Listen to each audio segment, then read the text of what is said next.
The Euros are going down in Germany, and a couple of players are absolutely having a very good tournament. So in this video, what I thought we'd do is suggest players that Arsenal should look at the Euros. And also, if this video gets to 300 likes, I will do players that Arsenal are scouting at the Euros. I have a couple of scouts there. We're watching a couple of players. So if this video gets to 300 likes, then I'll let you know which players Arsenal are keeping their binoculars on. Right, let's get into it. Let's start off with the big one there in Francesco Conceição for Portugal. He's been absolutely good for me.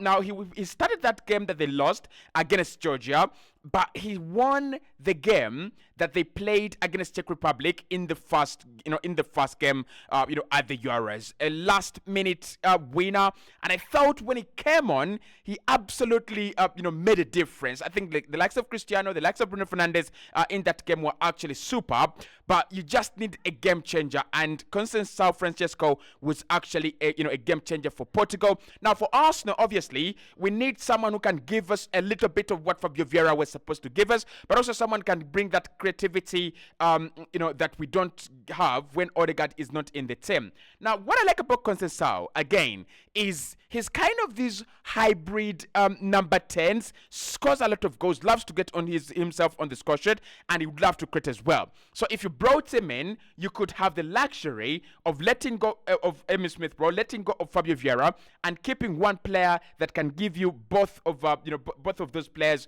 roles in in Francesco Conceição. So Conceição, for me, I've been impressed with what he's done, at the Euros, and I hope many people are actually impressed as well. Next on my list is Stanlaj Lotka. Now, Lotka is playing for Slovakia and Napoli. If you've watched Napoli, in the UEFA Champions League, or if you're a big fan of the Italian Serie A, you've watched Stanlaj Lotka. Why I think Lotka is actually a very good mention for Arsenal is his role for Napoli, but also for Slovakia. He's a bit of kind of a Jorginho for them, a younger Jorginho, slightly younger Jorginho, right? Not really young, because I think he's around 26, 27, around there, which actually adds to his experience. But when I've watched him for Slovakia, the one thing I've noticed and one thing I've seen about him, his ability and his desire to get on the ball lots of the time, playing in that deeper role. He would allow Declan Rice to go in front, to go forward and do whatever he likes to do or whatever he wants to do, on the pitch. I think Declan Rice for me is used wrongly for England, and I think the right way to use him is the way West Ham used him alongside Thomas Susek, and the way Arsenal used him alongside Partey and alongside Jorginho. So Stanlaj Lotka has been really entertaining. Slovakia, you will see them. They're going to play England. Don't really say they're going to win. I can't think of them going past England. But what I can think of is Lotka having another very good game. Napoli, would they sell? They have a new manager in Antonio Conte. They'll need to offload some players in order to buy, and reinvest in that squad. So you think we might see a deal happen for Lotka for around 30 to 50 million euros, around there. If a serious club comes in, I think Napoli will not stand in his way. So Stanlaj Lotka, right there among the players that I think Arsenal should be signing this summer from the Euros. Next one there is Medio Do at Germany, left back, 27 years of age. He's been really good with Stuttgart. He'll finish second in the German Bundesliga above Bayern Munich. Like, when you say it, it sounds like a joke, and yes, it is sounding like a joke. Medio Do and Stuttgart finished second above Bayern in the German Bundesliga. Sack the manager. He's already been sacked at Bayern. Now, with Medio Do, I think Arsenal are looking for a specialist at left back. We're looking at a player who can, kind of bomb down that line. We're looking for a player who can, provide quality service, but also a player that can, re-energize and revitalize that left-hand side. I think Martinelli has been a little bit, overcooked and overcriticized by people who are known to me, by the way. But I've also suggested that we could improve on Gabriel Martinelli. I also still think that we can improve on Gabriel Martinelli. But if you're not going to sign a player that improves on Gabriel Martinelli or throws him out of the starting 11, what we could do is bring in a left back that allows Gabriel Martinelli a little bit of freedom and a little bit of, joy down that left-hand side. That that player could be mid to start. Now, of course, Stuttgart will be able to sell or will be willing to sell if the right offer comes in. At 27 years of age, I think he's ready to make the move to a bigger club and a big league like the Premier League. He would cost you around 25 millions to 45 million euros, around there. I think that's a really fair price if Arsenal are really seriously thinking about investing in the left back position. But let me know, what do you think about Mittelstadt for Germany? Look, the assist for Gundogan, I love that. Like, it shows you that it's kind of a modern left back. He's not just going to cross it in and cross it in and cross it in.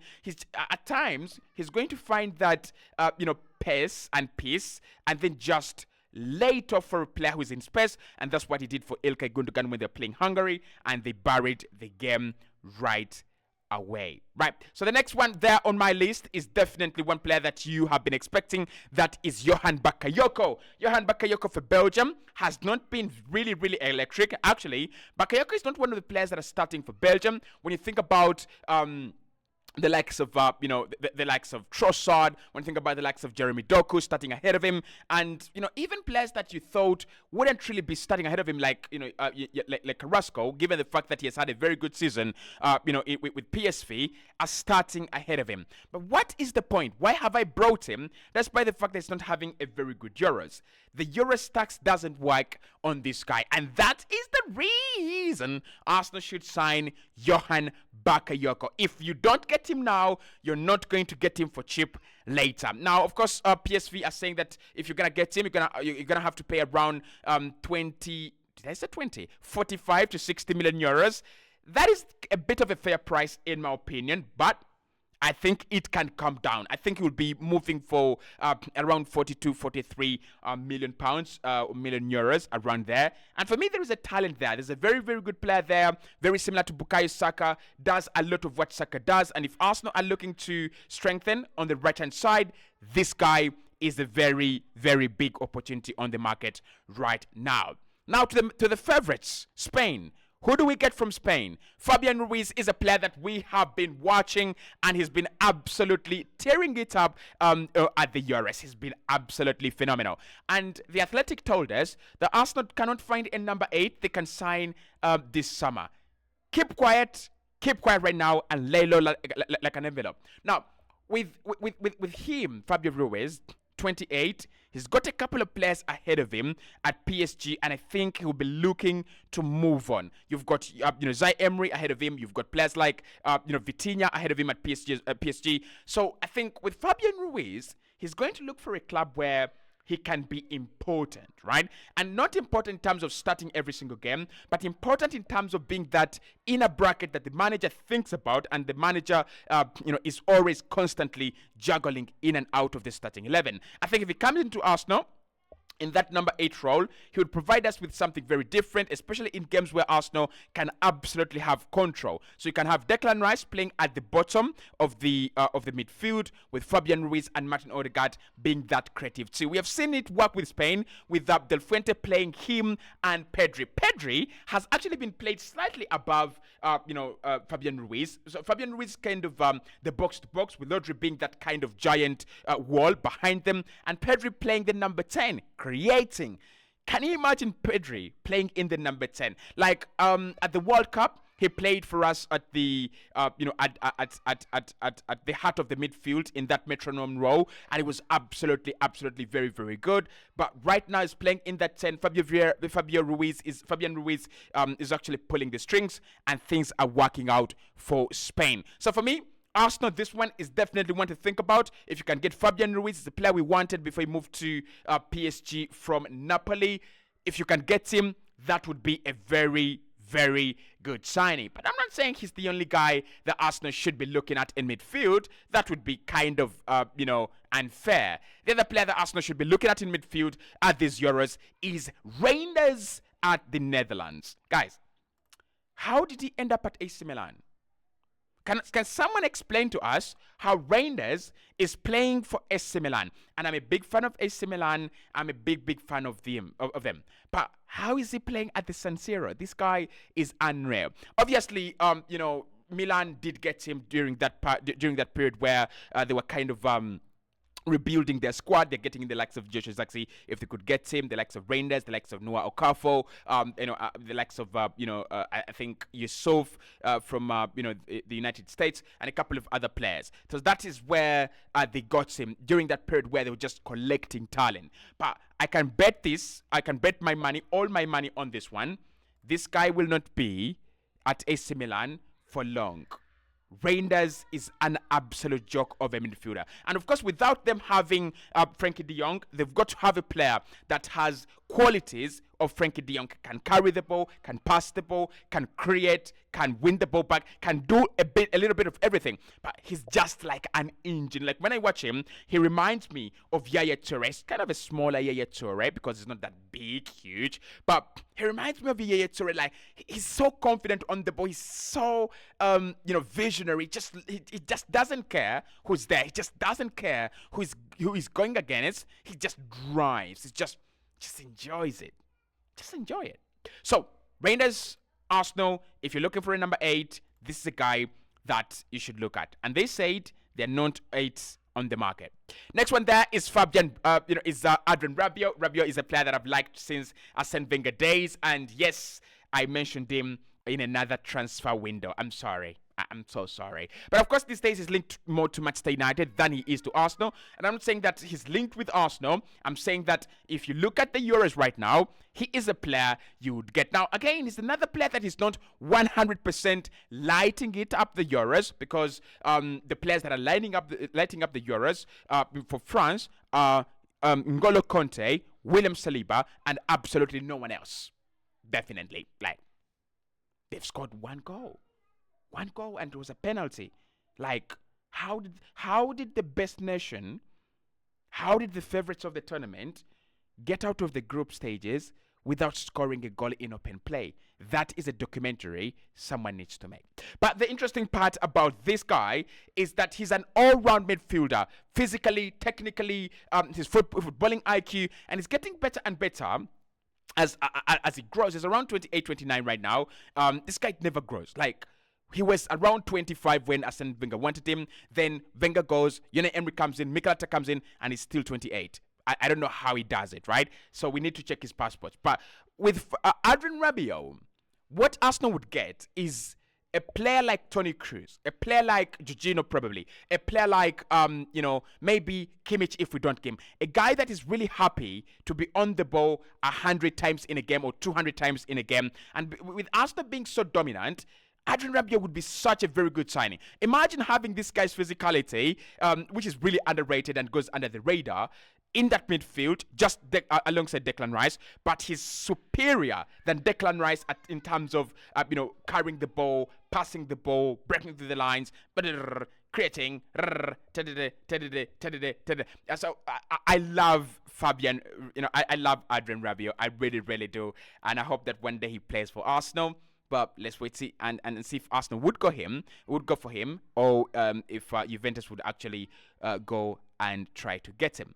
Now, let's move over to the underdogs of the tournament, and this is Christopher Baumgartner at Austria. Christopher Baumgartner is just 23, and for me, if you ask me right now, who is your player of the tournament? I'm not going to think about it. I'm not going to think twice. Christopher Baumgartner is my player of the tournament at the Euros so far. And if Austria, or should Austria, get to the semi-finals, which I think they will, by making sure that England do not actually get to the finals. If they get to the semi-finals, or get to the finals of this competition, Baumgartner is going to be the player of the tournament. Now, I did think about Sabitzer. I really did think about Sabitzer, but this guy is unreal. His football is unreal. Like, he's just a joy to watch. You know this kind of player that you know nothing about, because I know nothing about Christopher Baumgartner. And when I was doing this video, I made sure that I don't do any research about him. I just want to talk about his performances at the Euros, the goals he's scoring. Crazy. The spaces and positions he's picking up on the pitch, crazy. But also It comes from the fact that they have a manager in Rafranik that is so willing to invest a lot of time before these players come onto the pitch. Like, you can see that they're properly managed, you can see that they're well organized, and you can see that the gegenpress has actually been drilled into these players. They press well, they play well, they create well, they hunt well, and Christopher Baumgartner is not Austrian. He's actually Spanish. I'm lying. He's Austrian. But he's been very, very good for them this Euros, and I hope we can actually get to see more of him. That means that I don't want England to progress, right? Of course, they're playing the Netherlands first. If they can, progress on that, I know it will be okay. Now, Nico Williams is next, and with Nico Williams, I think everybody knows that I like him. I think everybody knows that he's one of the best players at the Euros right now. If you do not know, I have nothing to say to you. Nico Williams has been absolutely insane at these Euros, and of course, Arsenal are linked with them. Now, another player for Georgia, not for Georgia, for the underdogs, and this one comes from Georgia. This player is called Georges Mikatadoze. Has a contract with Ajax till 2028. That is all you need to know. Mikatadoze is one of the players that Ajax have already scouted, and that is all you need to know. Like, who sniffs talent better than Ajax? Always sniffing for talent, and they got their hands on Mikatadoze. I think they might lose him this summer.